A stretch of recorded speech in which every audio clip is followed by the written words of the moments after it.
ناظرین یقین کریں کہ ہم بھی اپنے پروگرام میں یہ موضوع اس کے اوپر بات کر کے تھک گئے. جب بھی بات کرتے ہیں وہ ہر روز یہی دل کرتا ہے کہ کسی نئے ایشو کے اوپر بات کی جائے. دیر سو مینی نیو ڈیولپمنٹس. پر پرابلم یہ ہے کہ ایک بڑا ملک آبادی کے لحاظ سے جو کہ اس وقت دنیا کا نمبر 1 ہے, چائنا سے اب وہ آگے چلے گئے ہیں انڈیا والے, 1.4 ارب کی ان کی آبادی ہے, معیشت ابھی بہت اچھی ہے, 5ویں نمبر پر دنیا کے اندر موجود ہے. مطلب فار ایگزامپل پاکستان کے اگر اس وقت 17-18 کوئی ارب ہمارے 17-18 ارب ڈالر کے ریزروز ہیں تو ان کے 700-800 ارب ڈالر کے فارن ایکسچینج ریزروز ہیں. بڑا تگڑا ملک ہے معاشی لحاظ سے, لیکن وہ بات روزانہ ایسی کر دیتے ہیں کہ اس کے اوپر پھر ہمیں کامنٹ کرنا پڑ جاتا ہے. ہمیں کہا جو دنیا کا سب سے طاقتور ملک ہے وہ بھی جو ہے نا ایسا لگتا ہے جیسے اریٹیٹ ہو جاتا ہے. وہ بات یہ ہے کہ انڈیا یہ بات نہیں مان رہا کہ یہ سیز فائر مارکہ حق کے نتیجے میں جو ہوئی تھی وہ پریزیڈنٹ ٹرمپ نے کروائی تھی. وہ کہتے ہیں بالکل نہیں, یہ پریزیڈنٹ ٹرمپ کا اس بات سے کچھ لینا دینا نہیں ہے. یہ سوال ایک بار پھر جو ہے واشنگٹن کے طاقت کے ایوانوں کے اندر پوچھا گیا. اس کے اوپر جس انداز سے جس طرح اریٹیٹڈ ہو گئے ٹیمی بروز جو ہے ان کی وزارت خارجہ کی اسپوکس پرسن, انہوں نے جب جواب دیا وہ جواب سننے کے لائق ہے. پہلے وہ آپ کو سنواتے ہیں. Indian Prime Minister Modi and his cabinet members continuously saying that President Trump has no role in the ceasefire between India and Pakistan. So many comments speak for themselves.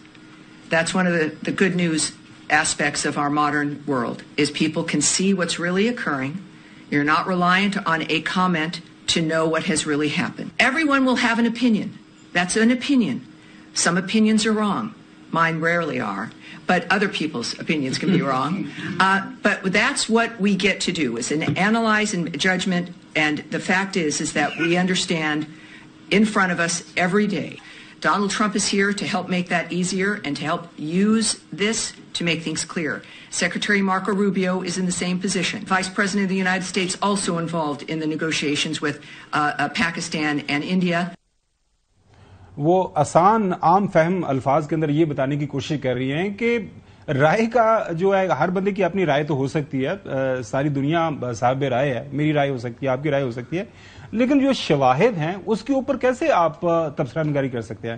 وہ بتا رہی ہیں کہ ہمارا وائس پریزیڈنٹ اس کے اندر J D Venice involve رہا, ہمارا جو وزیر خارجہ سیکرٹری آف اسٹیٹ جو جس عہدے کا نام ہے امریکہ کے اندر جو ہے مارکو روبیو, وہ اس کے اندر انگیج رہا, باقی بھی تمام اسٹیبلشمنٹ جو ہے امریکہ کی اس سارے جب سیز فائر ہوئی وہ سٹیپ وائز اپنا اپنا جو بھی ان کا کردار تھا. اور سب سے بڑھ کر پریزیڈنٹ ٹرمپ یہ بات کرتے تھکتے ہی نہیں ہیں. وہ تو کہہ رہے ہیں کہ بھیا یہ بہت بڑا جو کارنامہ تھا میں نے خود سر انجام دیا, اور اس کے پیچھے جو وجوہات ہیں توجیحات ہیں وہ بھی وہ پیش کرتے ہوئے ہمیں سنائی دی, اور ایک سے زیادہ دفعہ آپ کو ایک بار پھر سناتے ہیں. On Saturday, my administration helped broker an immediate ceasefire, I think a permanent one, between India and Pakistan. My administration successfully brokered a historic ceasefire between India and Pakistan. I don't want to say I did, but I sure as hell helped settle the problem between Pakistan and India last week, which was getting more and more hostile. A bigger success than I'll ever be given credit for. Those are major nuclear powers. Those are not like a little bit. And they were angry. We stopped India and Pakistan. We stopped a lot of fights. A very, very big one was India and Pakistan. And we stopped that over trade. اس موضوع کے اوپر بات کرنے کے لیے ہم نے دعوت دی. ڈاکٹر جمیل احمد صاحب ہیں, فارمر ایمبیسیڈر ہیں, انتہائی experienced hand in terms of diplomacy. دنیا کے اہم ممالک کے اندر ایز اے ڈپلومیٹ اپنی خدمات انہوں نے سر انجام دی ہیں. سادہ سا سوال, وائی ڈاکٹر صاحب India is reluctant in accepting this very fact جس کے اوپر بار بار not less than President Trump, U S کا پریزیڈنٹ بائی ہم سیلف, وہ یہ بات کرتے ہوئے نہیں تھکتا کہ یہ کام میں نہیں کروایا. انڈیا اس بات سے انکاری کیوں کر ہے؟ وہ کیا مقاصد جو وہ حاصل کرنا چاہ رہا ہے جن کی ہمیں سمجھ نہیں آ رہی؟ بالکل, یہ 3 حقائق میں پیش کر دیتا ہوں جو لیگل پوائنٹ آف ویو سے ہے, باقی اس کے بعد تبصرہ, یہ بس 2 منٹ کی بات ہے. اور وہ 3 حقائق کیا ہیں کہ انڈیا شملہ ایگریمنٹ کے بعد جب بھی جہاں بھی جو بھی واقعہ ہوا ہے, جس تناظر میں بھی ہوا ہے انڈیا میں, اور جب بھی اس کی ریزولوشن کی بات آئی ہے خاص طور پر کشمیر کے حوالے سے, تو انڈیا نے ہمیشہ دنیا کو یہی باور کروایا ہے کہ یہ بائیلیٹرل معاملہ ہے، یہ تو ملٹی لیٹرل معاملہ ہی نہیں ہے۔ ٹرمپ کی جو 15 مرتبہ انہوں نے اسی بات کو مختلف الفاظ اور مختلف انداز میں خود اپنی زبانی دہرایا ہے، سعودی عرب کے دورے کے دوران، قطر کے دورے کے دوران، یو اے کے دورے کے دوران، اپنے وائٹ ہاؤس میں، ہر جگہ جب دہرایا ہے تو پھر تو اس کے بعد کوئی ایویڈنس نہیں رہ جاتی۔ اور یقیناً اس میں جس طرح مس بروس نے، جو اسٹیٹس ڈپارٹمنٹ کی جو اسپوکس پرسن ہے، جس انداز میں انہوں نے اس میں بیان کیا، ڈپلومیٹ اسی انداز میں اپنے خفگی کا انداز کر سکتا ہے کہ ہمیں جھوٹا سمجھتے ہیں۔ 15 دفعہ ہمارے دنیا کے سب سے طاقتور ملک کا سب سے طاقتور پریزیڈنٹ بتا رہے ہیں۔ وجہ کیا ہے؟ کیونکہ بائیلیٹرل معاملات کے پیچھے چھپ کر وہ انڈیا نے 370 کا جو چینج کیا آرٹیکل کو، ایبروگیٹ کیا، اور آرٹیکل 35 کو، وہ اس کے پیچھے اس لیے چھپ رہا ہے کہ اگر یہ ملٹی لیٹرل بن گیا تو اقوام متحدہ کے جو تقریباً 1 درجن کے قریب چیپٹر 6 کے تحت ریزولوشن پاس ہوئے ہیں سیکورٹی کاؤنسل کے، وہ ایکشن میں آ جائیں گے۔ یہ تو اس کو پتا ہے نا، انڈیا اتنا بیوقوف تو نہیں ہے، اس کو پتا ہے کہ یہ اگر ٹرمپ کی بات کو ہم نے میں نہ مانو کرتے رہیں تو شاید ہم اس ریٹرک کو جو قطر کے بعد سے ہم چلا رہے ہیں، حتیٰ کہ جب سیکورٹی کاؤنسل میں کوئی ریزولوشن جاتا تھا تو وہاں جو ممبرس ہوتے تھے ان کو یہی کنونس کیا جاتا تھا مختلف لابیز کے ذریعے کہ یہ بائیلیٹرل معاملہ ہے، بھائی آپ لوگ اس میں نہیں پڑھو، یہ ایجنڈے سے ہٹاؤ۔ تو اس چیز کو پہلی مرتبہ یہ ملٹی لیٹرل بن گیا اس میڈیشن کے بعد، اور یہ بات ساروں کو، پوری دنیا کو یہاں ہے۔ یہ تو اس کا لیگل ایسپیکٹ رہا۔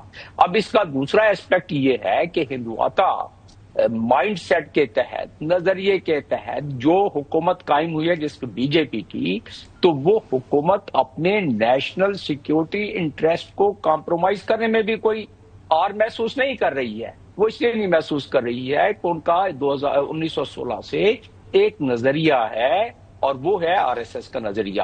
وہ اس سے ڈیفیٹ ہوتا ہے کیونکہ انہوں نے اسی ریٹرک پر کشمیر میں جو ظلم و بربریت کو بڑھاوا دیا آنے کے بعد، اپنے 3 کے 3 جب بھی مرتبہ جب آئے ہیں مودی گورنمنٹ یا بی جے پی، تو ایسے ہی ہوا۔ تو یہ اصل اس کی لیگل وجہ ہے، اور دوسری وجہ اس کی جو پولیٹیکل اور جو اس کی ایک شدت پسندی والی وجہ ہے، یہ 2 وجہ اس کی ہو گئی۔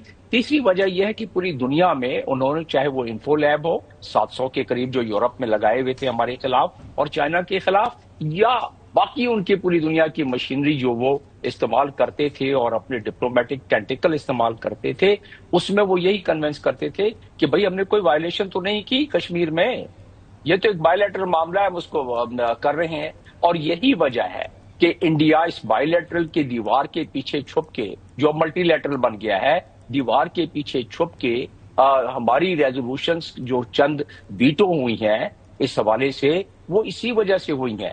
اور اب انڈیا کو پتا ہے کہ جب یہ معاملہ اب ابھر کے سامنے آیا ہے تو انڈیا کو بڑی مشکل پیش آ جائے گی کہ جو چیپٹر 6 کے جتنے ریزولوشن پیش ہوئے ہیں، جس میں پلیبیسائڈ بھی ہے، جس میں کشمیریوں کے حوالے سے جو ہیومن رائٹ کمیشن کی رپورٹ بھی پیش ہوئی ہے سیکورٹی کاؤنسل میں، جس میں تمام باتیں جو ہم کرتے آئے ہیں ظلم و بربریت۔ بالکل صحیح ہے ڈاکٹر صاحب، بڑی خوبصورتی سے آپ نے اس کو ہائی لائٹ کیا۔ یہ لیگل پوائنٹ بہت اہم ہے کیونکہ ایک بائی لیٹرل معاملے کے اوپر وہ کہتے ہیں جی کسی دنیا کے بڑے ملک کا کچھ لینا دینا نہیں ہے، ہمارا آپسی معاملہ ہے، اور یہ اس لیے نہیں ایکسیپٹ کرے۔ اچھے انداز سے آپ نے سمجھایا۔